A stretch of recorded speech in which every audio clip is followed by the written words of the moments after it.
Do the movie producers ask for original songs or like popular songs, or do you decide that? It's kind of collaborative, it depends on who you're working with. Every situation is different, if a producer kind of knows, has been through this a few times, they know the value of having something created and they know that it's possible. And if a music supervisor is any good, they're going to know who to reach out to. So I personally prefer to have more music created for the film, again, because it's much more organic, it's much more special to that picture. It's something that won't be available anywhere else. And it's something that, again, will, on the business side of things, will create an asset owned by the film company that can be, later turned around and done something more with. So, most filmmakers look at songs coming in, they look at it as from the licensing perspective. They want to hear the new Death Cab for Cutie song or something like that, and they want to be able to license something and put it in there. But, and we can always do that. We can always find stuff. It's a lot easier for us to do it that way just because it's already there. We don't have to worry about what it is. We just throw like 15 different songs we think match and get it up there. But I personally prefer to find songwriters that I really like and say, hey, here's an opportunity, here's a scene. Do you want to try and write something to this? And give it to maybe like 3 or 4 people to see if they want to try it and do it as like that, do something wholly original. Explain to us, Joel, though, take the example. I mean, obviously, if you're licensing something, somebody wrote it, someone already publishes it, someone owns the master tape, and you're paying for all. I mean, I assume you're paying boom, boom, boom. You're paying the people who own the tape, people who play, who wrote the song. No, see, that's the. Are you talking about on the licensed material?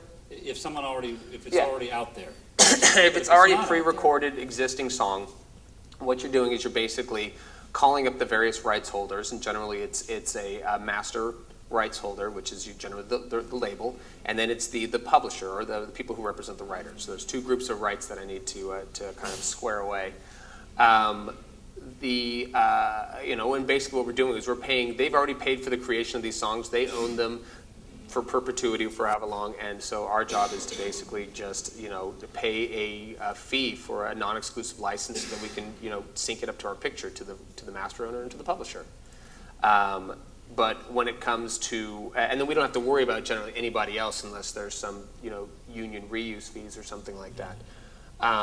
But when it comes to having original song created, then you're suddenly responsible for studio time, you're responsible for musicians, you're responsible for paying the songwriter and potentially their publisher, you're responsible if this person has a label for getting their exclusivity released from it. It's a lot more work, but I think that the rewards are a lot greater too.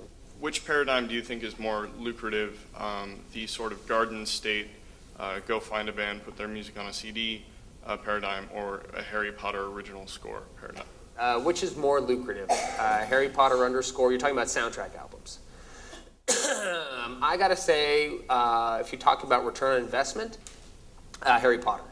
Because the only costs for putting, the cost you look at for putting together something like a Garden State might be very small because I know the fact that they didn't pay a lot of money for licensing those things. However, there was a cost, and there are big royalties that they have to pay out to a lot of these artists. They have to pay. I know they had to pay the clearance people a bunch of music. They paid the music supervisor a bunch of music. All these other people got points on the thing. So a lot of the money gets shaved off as you go, and you have to recoup all these expenses.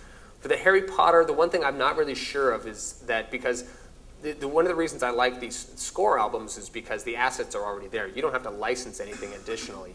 You have already created this, and so you can just take the music and put on a soundtrack album. The costs comes into that are what's generally called new use, reuse payments that go to the union.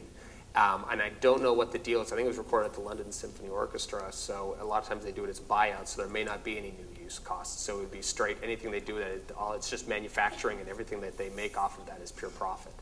So if it was a buyout situation, then the score for Harry Potter, there's basically straight profit, and then the composer's royalties.